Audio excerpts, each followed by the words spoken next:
Welcome to Bits About Books, the home for conversations with authors of breakthrough books on sales, marketing, and business. I am your host, Shubhanjan Sarkar, founder of Pitchning, the next generation buyer-seller engagement platform, where our mission is to make buying easy. Our guest today is Heinecke, and we speak with him about the updated edition of his bestseller, How to Get a Meeting with Anyone, the untapped selling power of contact marketing. Some have been returning in hybrid fashion to the office. So if you're going to send something to them to get their attention, where do you send it? And that became a problem. And then just we've been going through this. I don't know whether it's peak spam, but I'm just going to call it peak spam. Certainly, spam has increased on every digital channel, making all of them just very, very crowded, noisy. We don't answer the phone anymore, just because it's likely to be just junk. Dubbed by the American Marketing Association, the father of contact marketing, Stu Heinecke is a Wall Street Journal cartoonist, Hall of Fame nominated marketer, and the best-selling author of How to Get a Meeting with Anyone and Get the Meeting. Stu is also the founder of cartoonists.org, a group of Wall Street Journal and New Yorker cartoonists who donate their art to help charities raise funds. Now, on to this insightful session with Stu Heinecke. Stu, welcome to Bits About Books again. I'm delighted to have you back as always, and thank you for always making time for us. I really appreciate it. You're welcome, and I've been watching how your podcast has been growing, and it's great to be back. Absolutely, and this is such an interesting follow-up discussion what we had about your previous book, because what you pointed out last time were things which people normally would not think of when they think of contact marketing, right? And what is the value? And as we were talking, since the original book came out in 2016, which is nearly about 10 years back, things have dramatically changed in many ways. Absolutely. Yeah. So tell me what made you, because I believe the fundamentals still remain the same. The logic of why you wrote the original book and why this book, the logic remains the same. Tell me why you thought that now is the time you need to get this new book out. Well, there's so much has happened, and I got 10 years older almost, so that happened. But no, I think we're all aware of the changes that have been happening over the last 10 years. That when COVID hit, we all worked from, or many of us worked from home. And then more recently, there's RTO, or return to office, which is a newer trend. So some are returning to the office. Some have been returning in hybrid fashion to the office. So if you're going to send something to them to get their attention, where do you send it? And that became a problem. And then just we've been going through this. I don't know whether it's peak spam, but I'm just going to call it peak spam. Certainly, spam has increased on every digital channel, making all of them just very, very crowded, noisy. We don't answer the phone anymore, just because it's likely to be just junk. And take a look at the volume of just what gets filtered out of our spam inboxes is incredible. There's so much junk. Then on LinkedIn, there's more junk. There's just these generic, hey, these DMs that say, hey, they don't even say your name. They don't know your name. They're reaching out to you, but they don't know your name. And hey, listen, it looks like we have a lot of the same contacts in common. And I looked at your profile. No, you don't even know my name, so you didn't look at it. But I looked at your profile, and it looks like you're doing something interesting. I'd love to connect with you sometime and find out about what you do. What? Well, first of all, there's nothing in there that indicates you know anything about the person you're reaching out to. And then Why would look at the profile if you want to know about anyone? Yeah. So just terrible copy that's being used. And it's obvious that it's just it's just mass mail DMs. And that's more spam. And so there's all of that. Virtual meetings is another one that we needed to tackle. But But the big driver was AI. I think AI is amazing. I think when you mention AI to people, they're scared. Most of them are scared of it, and maybe there's good reason. I have no idea. We'll find out. But I think it's miraculous because as sellers, it allows us to do things we've never done before. It allows us to see things we've never seen before, and just insights into buyers. And what they're interested in and what they're doing, and maybe what are they looking for? What are they searching for? Is there recent are there recent buyer intent signals and so on?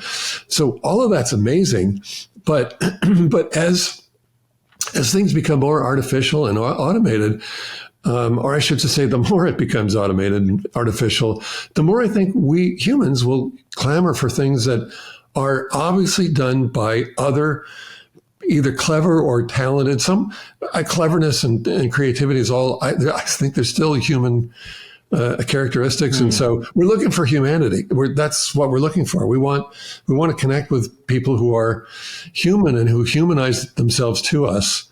And so that's really the gist of the book. It's just, I think the more things change, the more they stay the same in terms of how we reach out. All of the tactics that are in the original book they just remained intact, actually, because they're more valuable, more relevant than they were even 10 years ago. Absolutely. So, I do another podcast called the Trade Show Podcast, and I talk to a lot of people in the trade show space. And one of the discussions that we have is exactly what you said, that the more things become artificial intelligence driven, and more you are able to not distinguish what is real and what is not, your need to actually connect face to face and or actually connect with the human being becomes that much more what should I say, pronounced, and you will yearn for that. Because you don't know whether I am actually, see, maybe 5 years down the line, you don't know whether really Shubhanjan is talking or some AI Shubhanjan, or so my AI will be talking to your AI and we'll not be talking to each other at all. Great interview. Right? It's possible. That's true. Yeah, that's true.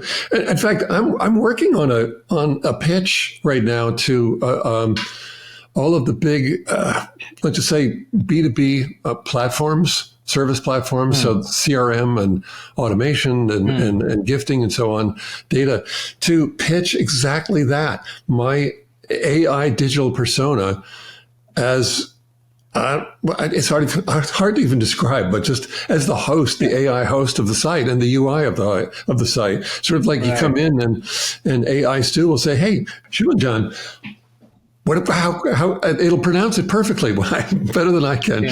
But how can I help you today? What's sort of having a helper and a host, maybe a Sherpa instead of a dashboard. But the thing it'll really do is it'll apply all of those things from my book. And it'll do what I do, but 1,000 times better because it has all that insight into all the data that I don't have. I have to use tools to do that. So do it 1,000 times better and 1,000,000 times the scale. So it's all. I think it's all amazing stuff. Yes. In fact, I must tell you, before I get into your process bit of the discussion, I was looking at a demo of an AI assistant for a medical hub. Okay. So this AI is actually doing an extremely cogent and on-point discussion with a patient and figuring out whether the patient actually has a problem and then routing it to the doctor. But before that, it really does a job which a front office used to do early. And you will not make out unless you are told that this is an AI that you are talking to. Yeah. And I still think the gold standard will still be human interaction, human input, but with the known limitations that we don't have, there are things that AI can do much better than we can, so I think combining the two is amazing, and that's what I look to do, and it's an amazing time. Yeah. Absolutely. Stu, you already had the book and you decided that enough changes has happened, so this book needs an upgrade or update. Upgrade is the wrong word. Update. So what did you do? When did you decide that the update is necessary, and what was your process at that point till the time you send this to the publishers? I would say it felt like the beginning of 2023 was a great emerging from COVID and all the restrictions and Yeah. just the heaviness of it. That, by the way, that's when I went back to the gym too. All of this, all kinds of things happened. But my agent and I spoke, and I said, I think it's time for an updated edition. I think that was. It seems like that's when AI was really popping up, and suddenly everybody's using ChatGPT, and you realize how quickly this is being adopted. And what does it mean? And so we just reached out to the same publisher and said we'd like to produce an updated edition. We didn't have to do much pitching. They said, "Yeah, let's do it." It's been a popular book, so Yes, it of makes sense course. to update it. People still talk about it all the time. So that was the process. Pretty simple process. Hey, look, things are changing. We're coming out of the great hibernation or whatever that was of COVID, and things have changed a lot. And there are some really interesting, really especially concerning AI, some really, really interesting changes have come about, and they're just starting. And let's update this. Right. And what was your writing regime? I mean, once they green lighted it, they said, okay, let's do it. How did you now decide, and what was your process of actually collating the material? I know that lots of people send you their experiences and how they have used your ideas and your processes. I am aware of that. So what did you actually do to update the book in terms of the writing? Well, you've got to look through it and figure out, which parts remain, which parts are still valid, and which parts aren't. Whole chapters have been replaced, actually. Right. But there was the middle sections. The first section explains what is contact marketing, what is this all about, and how is it? I guess how is it done, and what do we need to know? But then the second section was all these tactics that people have used for reaching out and breaking through. And so the story of how the one rep reached, I'm not supposed to say his name, but the CEO, the most famous CEO in the world, how that all came about using a live pigeon. And I'm like, that's great stuff. That doesn't change because AI showed up. And Dan Waldschmidt's story about sending CEOs of companies that are in trouble, sending them swords. And it's a visual metaphor, and it's all about this is the value that he proposes to bring as a turnaround specialist. Those things are great. Visual metaphors make a lot of sense. Right. Still, nothing's changed about that. So that didn't change. And then there were references to a lot of tools that have changed. Some have gone out of business. And others have popped up. And then also, the wonderful thing about that book was that as soon as it came out, I started hearing from people who read it and said, I don't know, they either said, I used it and I made a lot of money from it, thank you. Or I used it and my life changed, my career changed, thank you. Or it's too bad we didn't talk because I have a great approach to getting meetings, and so that a lot of that showed up in Get the Meeting, the second book. Some said I wanted to see. I loved the book. I really enjoyed it, but I really wanted to see pictures of what these campaigns look like. That showed up in Get the Meeting as well. So one reached out and said, I was at a crossroads when I read your book, and I decided to start a company because that's how Reach Desk was started, because of the book, because Alex read the book. So all these wonderful things happened. But there were a lot of changes just a lot of feedback over that time. It was this, okay, these are some of the changes I need to address in the update. And certainly AI, I mean, there's a chapter on AI, which is kind of a dangerous thing to do because Everything I wrote about AI is probably I'm completely out of date now. Um, Although not really. The point was I was sharing. I'm going to share some of the text to image, text to speech platforms that are still actually they're quite dominant right now. I don't know where they'll be later, but Midjourney and 11 Labs, for example, I use that quite a bit. I use ChatGPT. We all use these things now. It's ubiquitous. But the thing in that chapter that I wanted to impress upon the reader is just that, well, I want you to be absolutely curious about AI and keep finding these gems because they're evolving quickly. So especially some of the text to video things that I've seen. I couldn't even tell you what the names of these platforms are, but God, the stuff that it generates is incredible. So I'm seeing examples of that now that's starting to show up on YouTube. Really high quality production, and it's all AI. It's just changing. So I guess really the point was remain curious and actively curious. Right. Right. So let's now that we are talking about the book, let's dive a little more into the AI piece. How do you think AI can enhance the effectivity of contact marketing? Where will AI actually contribute today? And if you want to forecast, look ahead a couple of years. Sure. Nobody can look ahead 5 years at the rate it's going. What would you see? Well, I see certainly in one sense, the data should get better, and the data set, the things that you know about the person you're reaching out to should become much more pronounced. So AI can help you with generating lists that are, I mean, it's already infused in Zoom Info and Seamless and others, Clay and so on. So you get a list, and it's based on your ICP, on your ideal customer profile, but it's also based on buyer intent signals or let's say, it's based on those and also weighted by those, and trigger events. For example, so things that weren't part of our list building are now. And that's helping a lot.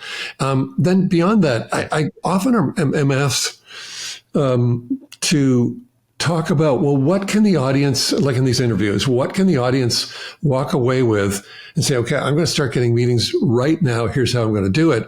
And so the way you do it is you use AI to generate a dossier on the person you read or the people you're reaching out to, so that you know something personal about them. I'll give you an example. Jeremy Blueboz uses this approach really nicely, and he does something he calls a wow mailer, and all he's doing is he's creating dossiers, finding out what these people are really interested in, and then he crafts a gift around it. Nothing new about that, actually, but he crafts a gift around it. And what is new and kind of unique about his approach is the copy that he uses in the letter, which is to say, hey, I just, I was doing research on you because I wanted to reach out to you. And I discovered that you were interested in, you can fill in the blank, but I'll fill it in for this example. I discovered that you're interested in antique guitars. And so I happened to be on eBay and I found this book. It's actually out of date. It's a used book, but it's on antique guitars. And so I thought you'd enjoy it. I don't know how he wraps them. It should be wrapped in brown craft paper, and tied with twine, so it's not coming from an AI, it's coming from a person. And so the letter goes on to say, well, I hope you enjoy the book, and I hope it actually buys me maybe a few minutes of your time. And it does. It works. People they're impressed that you took the time. It's the opposite of what I've just described with those generic automated DMs on LinkedIn. It actually is someone paying attention and doing something thoughtful. So, Stu, my question to you is that one of the biggest challenges that B2B sales leaders talk of, and I'm sure you've talked to a lot of them, is scale, right? Everybody wants to reach out to millions of people. Yeah. And that's partially because we don't know who is. even the intent and the buying signals that are in Zoom Info today, they're not really very accurate. I mean, somebody may be doing research, they may not be at all wanting to buy. So, and so on and so forth. So my question to you is, what are you seeing in the market in terms of scaling? So I can understand that if I'm a company and I'm targeting 100 accounts, this is a brilliant move because it is possible to do 100 of these. It is. Absolutely. Yeah, absolutely. Yeah. It is absolutely possible, right? Yeah. So would you say that your kind of contact marketing will actually work for high value products and it's not really so suitable for low value products? I'm just curious. How do you see this? So then you get in. Well, so we're mixing a couple things together. So there's the economics of whatever the service or product is that's on offer, and if you're reaching out to people to sell them a $10 item, you shouldn't be using contact marketing. So because you're going to spend more than that. But then also you talked about scaling. So now scaling is a different issue, and so in Get the Meeting, I wrote about the evolution of personalization a bit. That was before I even knew about AI, of course, but it still rings true. When I first started my career, I was creating direct mail campaigns for the big magazine publishers here in the States. So so there, when we were using personalization, but there it was. I've ended up calling this wide personalization because we can cast a wide net with this. All we're doing is I'm creating the campaign not for a specific person, which wouldn't have even been possible then because we didn't know that much. But I was creating it for a persona, and so if I was creating a campaign for Forbes magazine, we knew that these people were business-minded, actually quite sophisticated consumers, or not consumers, but players, let's say, in the financial markets. And so like they played the stock market and they're likely very sophisticated at it, and bonds and so on. We knew all that. And otherwise they didn't even fit with the magazine. So hopefully the list targeting was done properly or done well, but that's what the whole thing was based on a persona. So just thinking back to one of the campaigns that we did for Forbes, the cartoon that we use, I use cartoons, and the cartoons with personalization in the captions, a great application of wide actually any personalization, but because we can also do it in deep personalization. But so here we had a cartoon on the front of the envelope that showed a mom reading a bedtime story to her daughter, and the daughter saying, "Mom, enough about the three bears. Tell me the story again about how Sue and John made a killing in the stock market."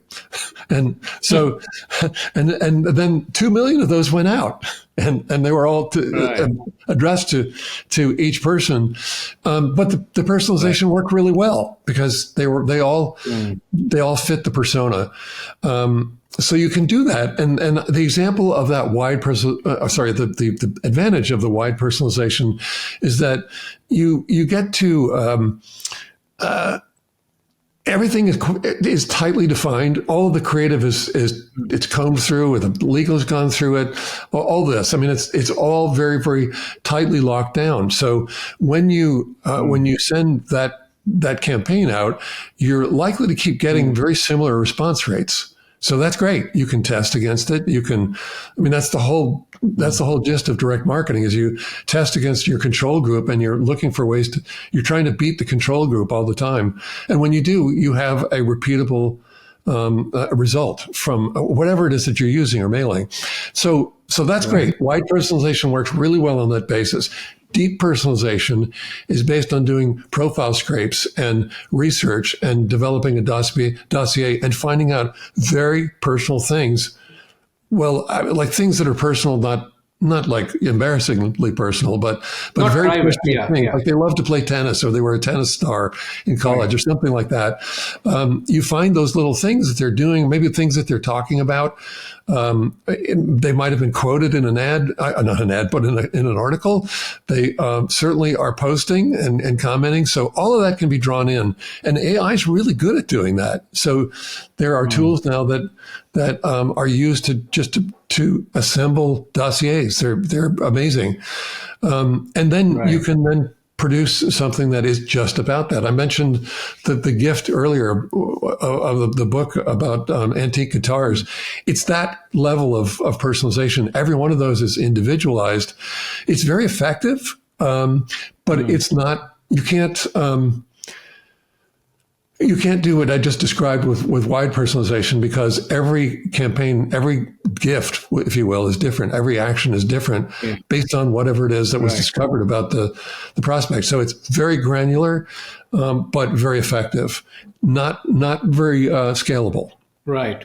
Right. No, I completely get the two distinctions that you just made. For something which is mass, you need to choose the tools that you're going to use. Yeah. And so obviously the personalized cartoon, I can bet that 10% of them actually framed it and put it up in the wall, because it was a cartoon by Stu Heinecke, and it had their name in it, right? It's most importantly, it's about them, and it says something that they believe. Exactly. Yeah. It's time for a short break. Stay with us. After the break, their methodology was we were all in the same room together, me and my other cohorts, and we were required to make 100 phone calls a day, and no one was getting anybody on the phone. Nothing was happening. People weren't selling. And so he lamented this to a friend one night over dinner, and the friend said, "You need to buy this book, How to Get a Meeting with Anyone." And so he did. And it changed his outlook. And in fact, he adopted that, what we were just talking about, deep personalization approach. You are listening to a Business Podcast Network original. Podcasting is the fastest growing content marketing opportunity, which is untapped. We can help you craft your audio strategy and help leverage the wide reach and easy streaming capability that the smartphone penetration provides. It is easy, it is powerful and personal. Talk to us to find out how podcasting can help you build your brand and reach out to your targets like never before. Write to us at bpn@bizcast.in. That is bpn@bizcast.in. Business Podcast Network. Podcasts end to end. welcome back. I'm Shubhanjan Sarkar, your host for Bits About Books and founder of PitchLink, the buyer-seller engagement platform. Let's dive right back into the episode where we left it. Stu, tell me a couple of outstanding stories that you carry in the book of some campaigns, like the sword story from the past and like the pigeon story from the past. I've got a bunch. There are a bunch of these. There was a glove for a person who used to, who was interested in the falcon. Yes, yeah. Well, so I'll go through these as quickly as I can. Then, the story you're referencing there is someone who wrote to me after reading the book. He said, very recently, or actually a year ago, I was just graduating college, and I was hired by a late stage startup in Silicon Valley as an SDR, as a sales development rep, and I thought, this is going to be great. This is going to be really cool. But then I found out what their methodology was. We were all in the same room together, me and my other cohorts, and we were required to make 100 phone calls a day, and no one was getting anybody on the phone. Nothing was happening. People weren't selling. And so he lamented this to a friend one night over dinner, and the friend said, "You need to buy this book, How to Get a Meeting with Anyone." And so he did. And it changed his outlook. And in fact, he adopted that, what we were just talking about, deep personalization approach. And so he still did his 100 phone calls a day because didn't want to get fired. But meanwhile, he thought, okay, which of these are the most valuable? I want to start now digging in and finding out what is it about them that I can talk to them about it. But how do I open a conversation with them? And the first one he discovered was interested in cooking and technology and what else? It was just family, I guess. So he put them together best he could into a gift. It was an apron, a barbecue apron with a technology quote from Arthur C. Clarke about technology sufficiently advanced will appear as magic. And so it's kind of a cool gift, and sent it out and got through to the guy immediately, and got a 6-figure deal out of it.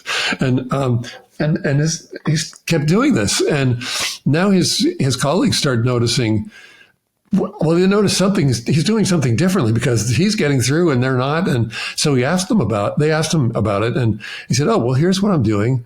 And they said, "Well, would you teach us?" Yes. So he taught them. And the one example that you mentioned with the falconry glove is that he was working with one of his colleagues and said, "Okay, let's do a profile scrape. Okay, I see he's really interested in falconry. That's what we need." So they went to a falconry site and asked the owner. Actually, they called the owner and asked, what can we want to send someone a gift, someone who's very, very interested in falconry. What can we send them?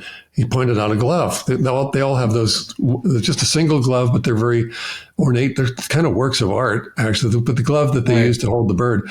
And so they ordered the glove, and ordered to have it sent directly to the prospect. But they also just screen grabbed the picture of the glove and sent an email to the prospect and said, I just bought this glove for you. Hope you enjoy it. And I hope it buys. It's just like Jeremy's note, but I hope it gives us a chance. Earns me a chance to have a quick conversation with you. The guy wrote back right away. This guy was not responding to anyone and never responding, but he wrote back right away and he said, "Oh, that's cool. Thank you so much. But look, the problem is I'm not a prospect for what you sell. That's why I haven't been responding." Okay, well, fine. But then the glove arrives. And when the glove arrived, they heard from him again. And he's saying, "Oh my God, I got it. It's great. This is fantastic. Hey, listen, remember when I said I wasn't a prospect? Well, I'm not, but I know of 3 CIOs who are, and I'm going to make introductions." And more 6-figure deals ensued. And then suddenly then the whole room full of these SDRs is doing this, and management noticed the difference of what's going on down here, what are you guys doing differently? And they pointed to Dom, the fellow who read the book, and they promoted him to sales manager. And that was right about the time when Cisco bought the startup for, I don't think, for $4.7 billion. And it became a multinational company quickly. And Dom, a year out of school, was suddenly the sales manager for this multinational company because of that story. Yeah. So it tells us, it just illustrates the point I was just making earlier. Find out something about these people. This is deep personalization. It's not, you don't scale it up because you have to, it's an individual, very granular process, but quite valid, and it works quite well.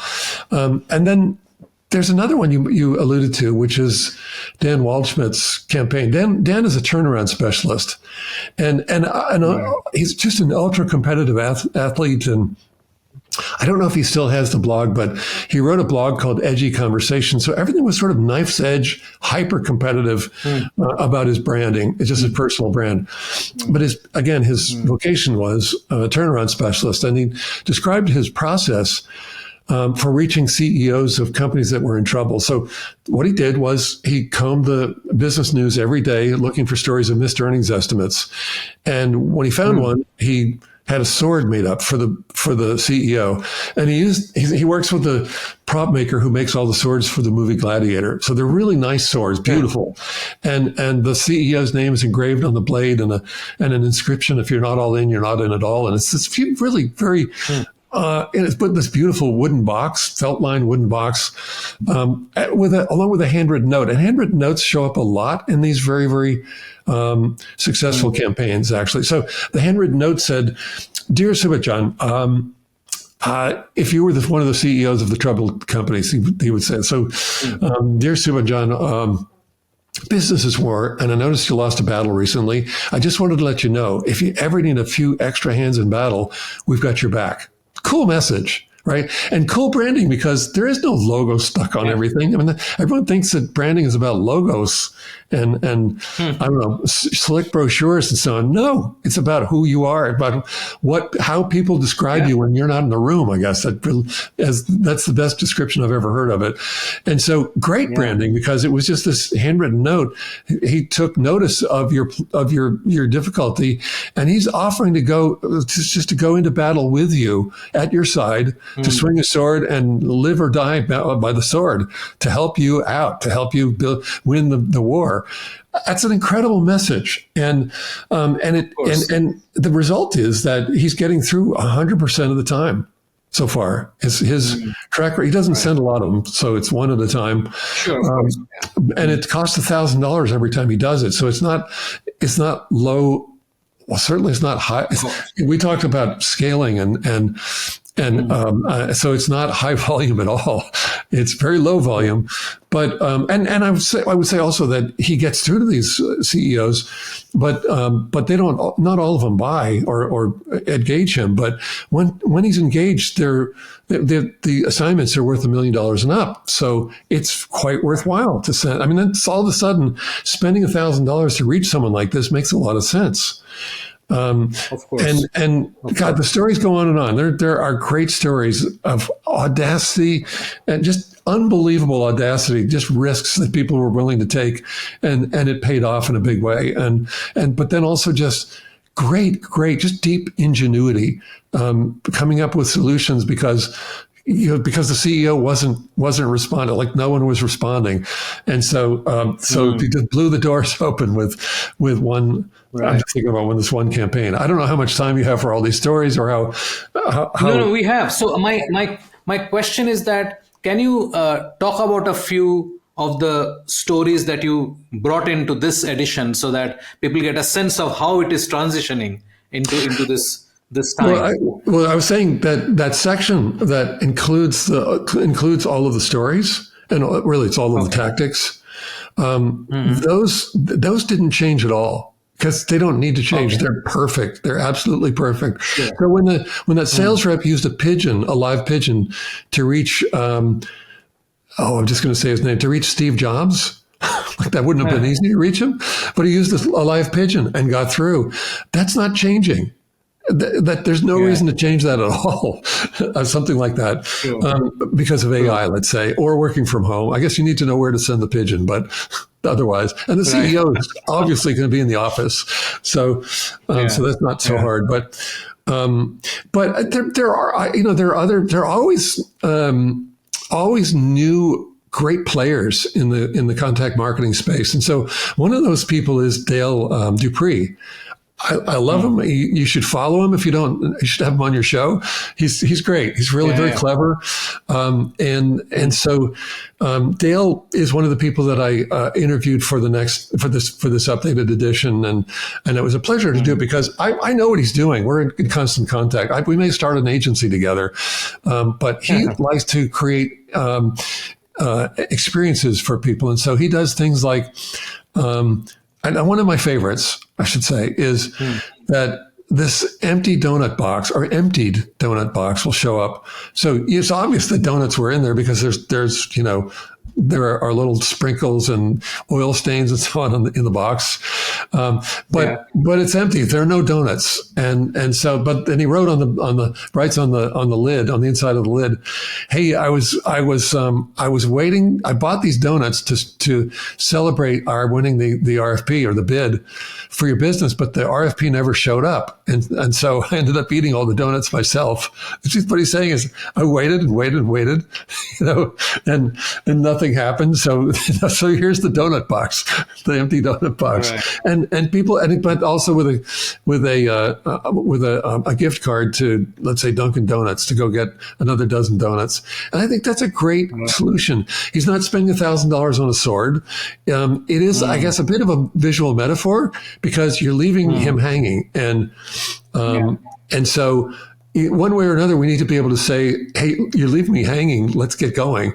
a lot of times, and so you got to do it in ways that are disarming. And Dale's really he's wonderful at that. The cartoons are also wonderful at that. I mean, there are a lot of ways to do this, but there are some new techniques that show up in the book. But really, the thing that really was impressed upon me as I reviewed the book was just that, these tactics and strategies and stories that were of the past they're more relevant now than they were before, because this is how we humanize ourselves.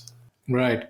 You wrote in chapter 13 about developing the contact letter, the scripts, and the anti-pitch. So expand on the anti-pitch bit a bit. Well, I was one of the people I interviewed for the original was Aaron Rodgers, the author of Predictable Revenue. He's probably been on your show. I don't know. You should have. He would be a great guest. Yeah, sure. But Aaron was telling me that he said, I really liked. The thing is, I was asking everyone I was interviewing. I was saying, okay, this is what I need to know. When there's someone who's impossible to reach, but you absolutely have to reach them. How are you doing it? And so then they answered all these different ways. So Aaron said, well, I like to send an email that is less than 12 words, or I should say 12 words or less. And so then he went on to recount this email that was just an exchange that he had with Mark Benioff, the founder of Salesforce. And so he guessed at his email address, pretty easy to do. And he said, Mark, we do this. Is that of interest? So, and he heard back from him within 30 seconds. He said, I said, wow, really? I've got to try that. I tried it. I heard back from Mark also within 30 seconds, but you have to keep it really short. So, normally when people are pitching, they want to make sure you know everything about it. And and so you end up with a page of copy that you don't want to read, or if you're writing it, that nobody wants to read. So the anti-pitch really is it's about, again, it's still about being human, humanizing yourself. It's just being, instead of sending canned copy, and a lot of it, like, let's say, of all these endless email sequences that people are using, it's not human at all. It's obvious it's not human. I mean, it's obvious it's been broadcast. So, but this is just a very quick question. You've shown deep respect for Mark's or whoever it is you're reaching out to, but for their time, because you're not wasting their time. You've held yourself to 12 words or less. That's really hard to write a message that way, by the way. But if you do it, it shows great respect, and that's really what I was talking about in the anti-pitch chapters. Just we want to make sure that. That we're not pitching, that we're connecting instead, that we're connecting on the basis of I understand that you have or may have this issue. Can we talk about it? Right.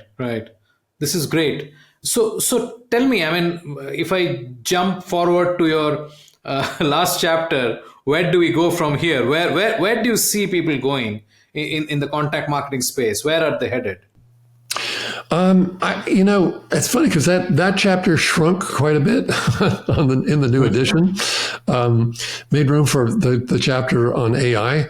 But I think it's still the same. It's still the same formula. You need to tightly focus on these people. It's not contact marketing is not mass marketing, but it's being very, very thoughtful and I would say mischievous about what you're doing, so that when you reach out, it's something that causes people to look. When we reach out, we're interrupting their day, their time, and so instead of saying, "What is this?" We want them to say, "Oh my God, who is this? Oh, we got to meet. That's incredible." So we want that to happen. That hasn't changed. It's still the same. So we still need to keep exploring how to make that reaction happen, and how to really it's humanizing ourselves so that we can create human to human connections.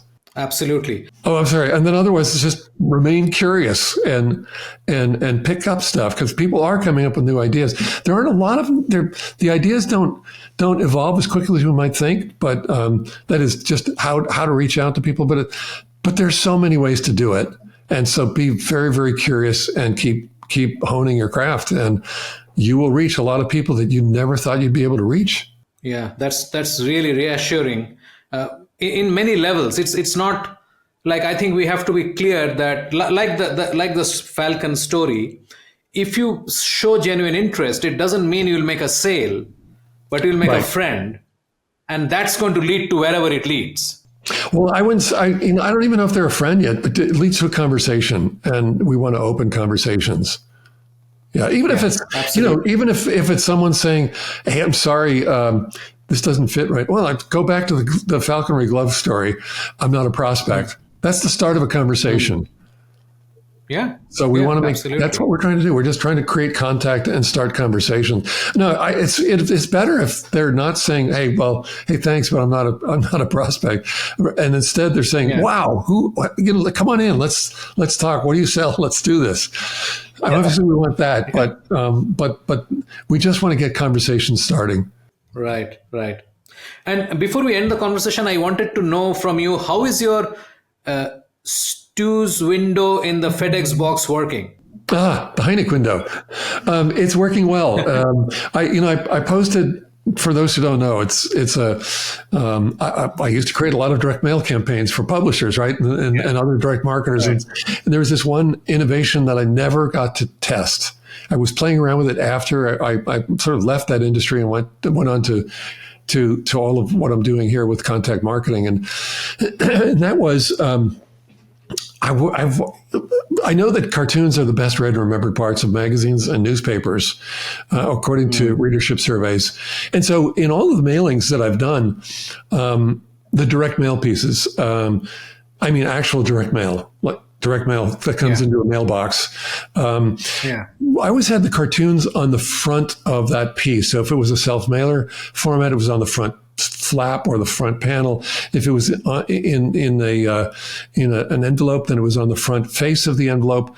But the whole cartoon was out there, and you could read it. And you go, "Oh my God, look at this! This is one of the New Yorker cartoonists, or this is a famous cartoonist, and this cartoon is about me." And by the way, it's pretty funny because we've nailed it. Then it's true. So all of that worked really, really well. But I always wondered, well, what would happen if we put the cartoon behind an obscuring window? So there's a crop of the cartoon. You see there's a cartoon inside, but you don't get to see what it is. And unfortunately, I'm using green screen. If I hold it up, it'll disappear. You won't be able to see it. But whether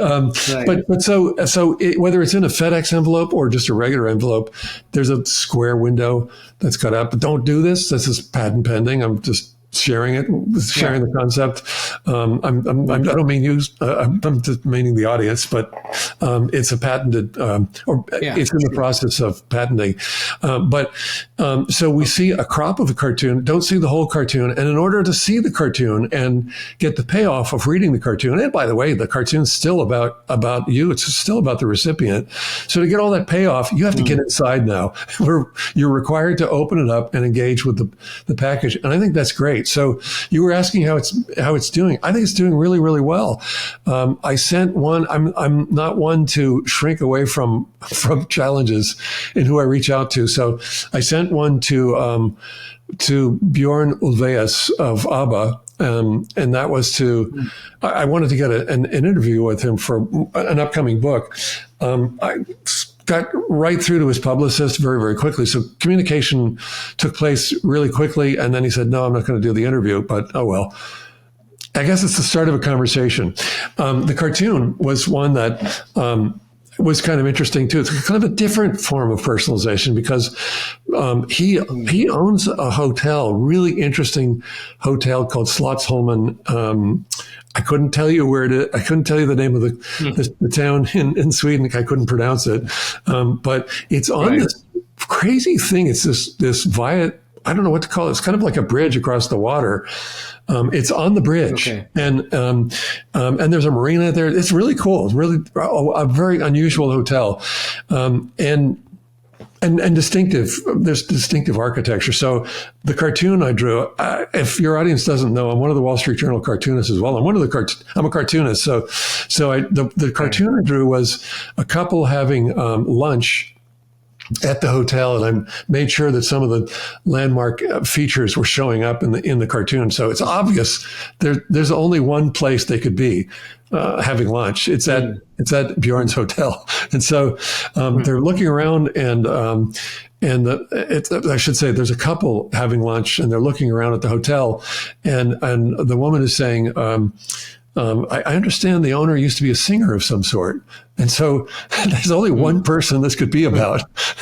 and so anyway, I sent it to his publicist, got through that way. It was presented to him, and he said, no, I'm not doing that interview. Okay, fine. But then I sent the same cartoon as a card, with the Heinecke window now in the outer envelope, just hand addressed with a little handwritten note inside saying, "Thank you, Bjorn. Thank you for considering my request for the book interview. If you've changed your mind, you know how to reach me." So that went to the hotel instead. And I don't know. I just want to stir things up because whoever's there ought to be looking at it saying, "Hey, wait a minute, that's the hotel. Why don't we can we do something with this?" I don't know. So we'll see. I'm still trying to stir up mischief there. And then I've also reached out to 5 really top podcasters, and I've gotten through to 2 of them so far. And so you might, I don't know, we might, I don't know where that's leading, but I'm making contact with them. Wonderful, wonderful. So yeah, it works. It's working. Bits About Books is brought to you by PitchLink, the buyer-seller engagement platform.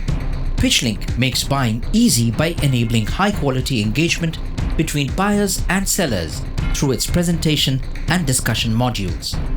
Sellers create customized sales narratives using sales collaterals and personal videos, and reach out to prospects through a non-intrusive, buyer-qualified engagement. PitchLink requires no installation or download and holds the entire repository of sales collaterals and buyer-seller conversations. Talk to us to know more about how you can engage with customers without intrusion. Call us on 99021 631 32. Absolutely. This is great. Thank you for your time, and especially so early in the morning. I really appreciate, and I look forward to talking to you again soon. Thank you so much. It's a pleasure to be in contact on LinkedIn, and so thank you for having me on the show. We have a great lineup of authors like Charles Green, Geoff Birch, Peter Cohan, Enrico Gallorini, Brad David Ball, Tahira Endine, and Ramli John over the next few episodes with insightful conversations on breakthrough books on sales, marketing, business, and events. Subscribe in your favorite podcast app so you do not miss a single episode. Thanks for listening. Thank you for being with us today on Bits About Books, where we talk to authors about breakthrough books on sales, marketing, and business. We hope this conversation helped inform and motivate as we all navigate a rapidly changing business environment. For us, these are enlightening conversations enriched with knowledge and expertise. We encourage you to go out and buy the book to learn firsthand and implement some of the great ideas we discussed today. We hope to have you with us again in the next exciting episode of Bits About Books. If you liked what you heard, subscribe to the show in your favorite podcast platforms like iTunes, Google Play, Spotify, or wherever else you get your podcast from, and give us a rating while you are at it. This Bizcast original podcast is produced for PitchLink, the next generation buyer-seller engagement platform, where the mission is to make buying easy. Hosted by Subhanjan Sarkar and produced by Rajiv Aditya. See you next time and have a wonderful day.